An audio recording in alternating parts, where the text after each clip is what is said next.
Good day everyone, I'm JC Villohan and today we're going to talk about the importance of communication in time of pandemic and lockdown.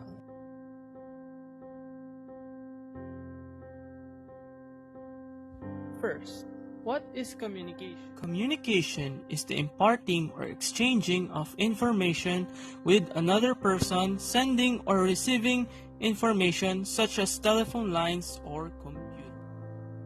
It is the way for us to communicate with others. But what happens when a global pandemic and lockdown strikes?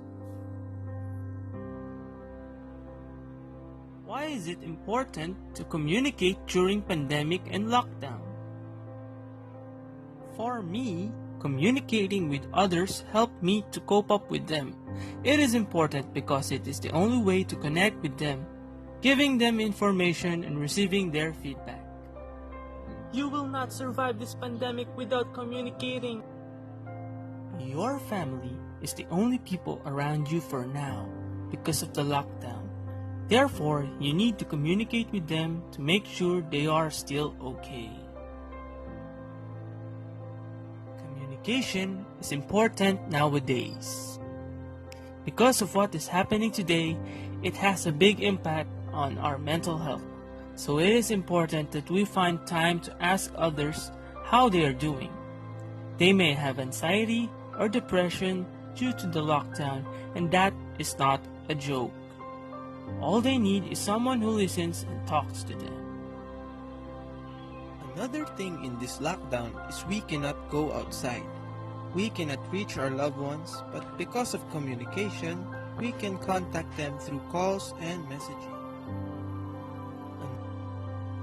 Communication is important to keep us updated on the happenings around us. We ask people questions and they answer it. Frontliners who are outside fighting the COVID-19 pandemic are communicating to each other. Even though they are communicating, they are still following safety precautions. Through their radios and phones, they also reach their loved ones, and we are proud of them. Communication is also used while you're doing your online activities, where you communicate with your professor, chatting with your classmates to tell them that they have online activities. Also, communication in this pandemic to God is the most important, and this should not be forgotten because He will hear our prayers and guide us in our daily life. Those are the importance of communication during pandemic and lockdown. So during this lockdown, we should communicate more than lying on the bed all day. And stay at home, study your lessons, do some daily activities, talk to your parents if you haven't talked to them for a while, and also stay safe. And that's 3 minutes. See you until next time.